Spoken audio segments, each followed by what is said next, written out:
Welcome back, class 10, your history class, continuing with the Second World War. The immediate cause of the Second World War, the German invasion of Poland and demand for the Danzig Corridor. Hitler was demanding Danzig Corridor for two reasons.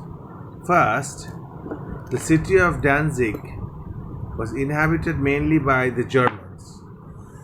And secondly, by occupying the Danzig corridor, he would connect East Prussia with Germany. Britain and France could realize the danger that lay ahead. They pledged assistance to Poland against German aggression. So they promised to help Poland against German aggression. Russia shared a long frontier with Poland. She could directly come to the aid of Poland. That means she could directly help Poland in case she was attacked by Germany. Therefore, in August 1939, Germany signed a non-aggression pact with Russia. There was also a secret understanding between Russia and Germany to divide Poland into two parts and distribute these among themselves. So this was their secret pact. Poland was accused of committing atrocities, means torture, against Germans living there. So Germany signed a non-aggression pact with Russia. Then there was a secret understanding between Russia and Germany that they will divide Poland into two parts and distribute them amongst themselves. Poland was torturing the Germans living in over there. On 1st September 1939, German troops stormed into Poland. On 3rd September, Britain and France declared war on Germany. Prime Minister Chamberlain made a public announcement that everything he has hoped for had crashed into ruins. Thus, the Second World War began.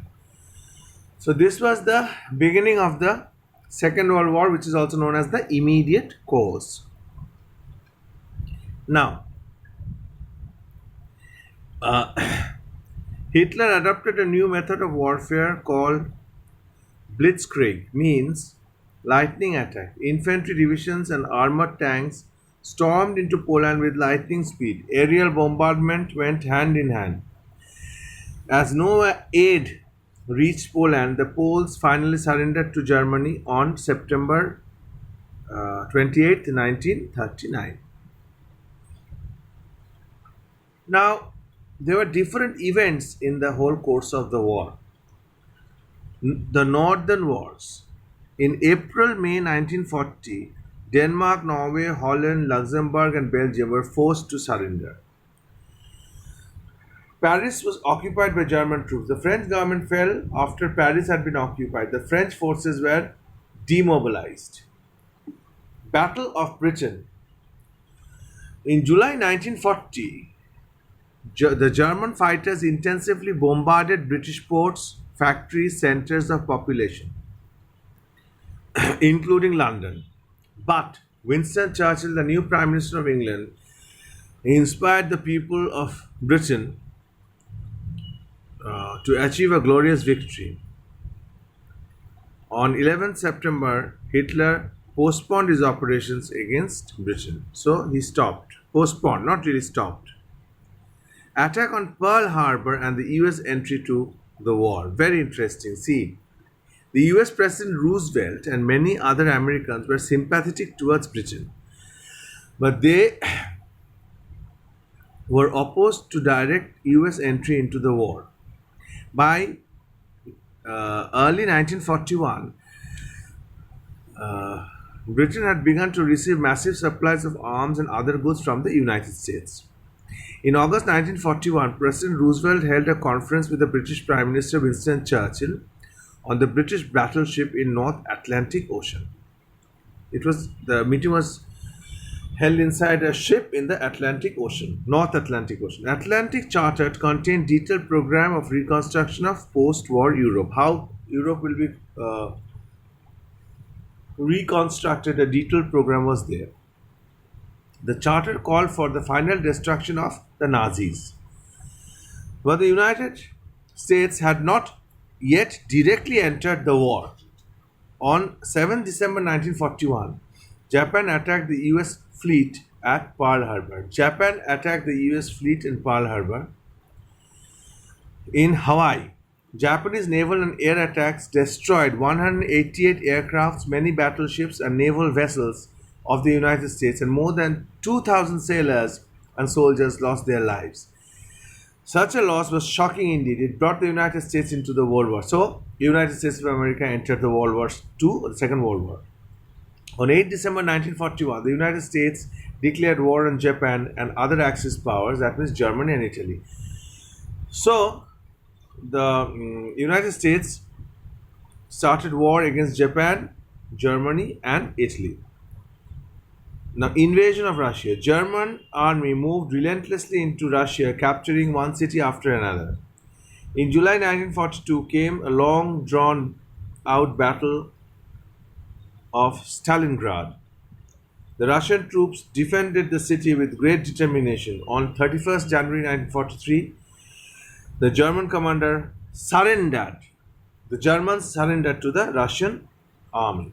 Now, with this, the defeat of the Axis powers, end of fascism in Italy. In July 1943, the Allies attacked Italy. After occupying Sicily, they marched towards Rome. Mussolini was dismissed and a new government of Badoglio surrendered to the Allies.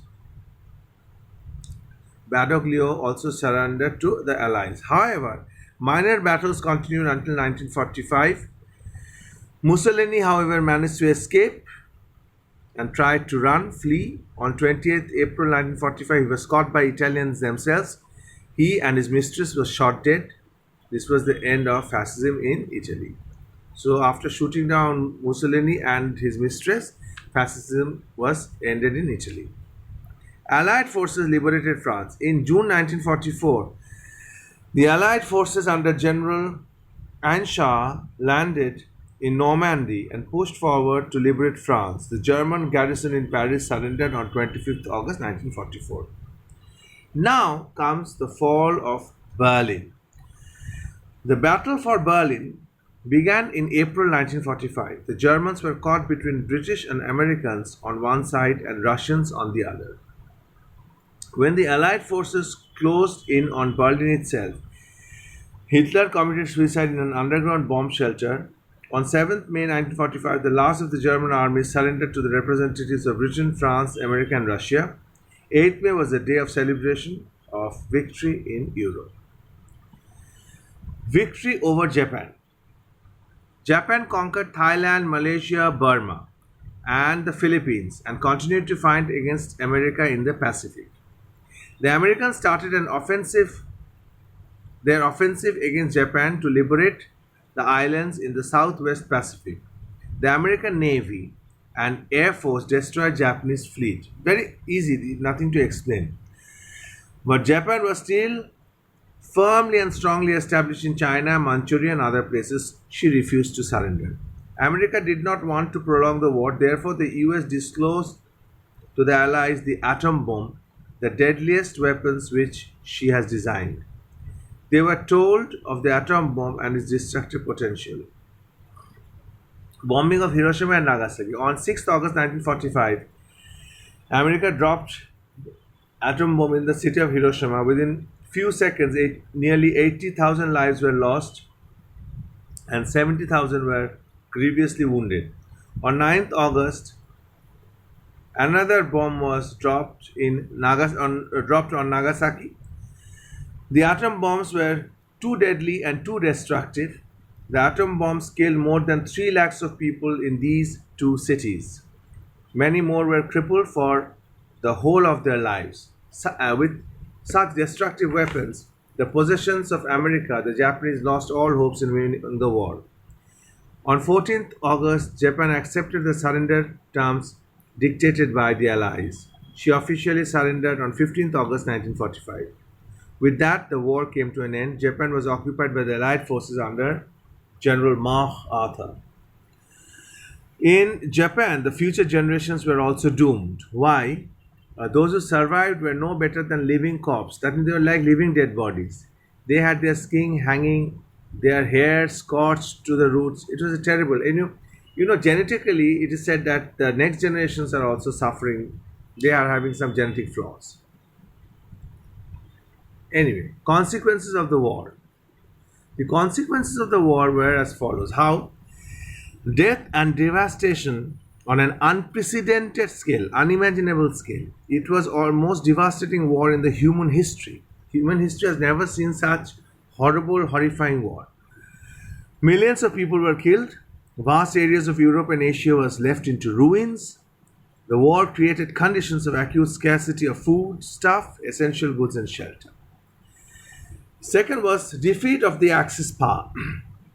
The war resulted in the overthrow of fascist and Nazi dictatorship. German, Italian, and Japanese dictatorial regimes surrendered to the Allies.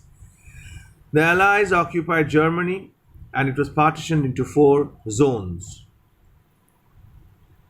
To bring to trial the most serious offenders, an international military tribunal court was formed at Nuremberg in Germany. The trial began in November 1945 and ended in September 1946. Those on trial were charged with a variety of offences, such as violation of the laws of the war and crimes against humanity. 22 of them were held guilty, of whom 11 were sentenced to death. Rise of communism. Russia under Stalin was successful in establishing communist government in Eastern European countries like Poland, Hungary, Bulgaria, Romania, Albania, and Czechoslovakia. Now, last most important part was the Cold War. Now, what is Cold War? The United States and Russia, 2 main countries, they emerged as the greatest power in the world. The entire world seemed to be divided into 2 power blocks. This led to the emergence of Cold War between the 2 powers led by USA and the communist bloc by Russia.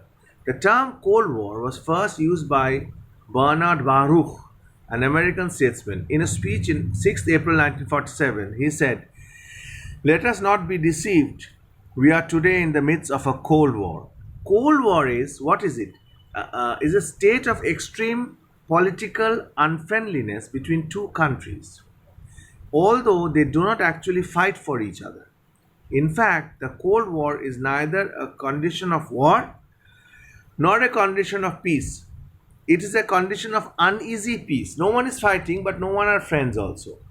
Its consequences. Cold War set in motion a mad race of armaments.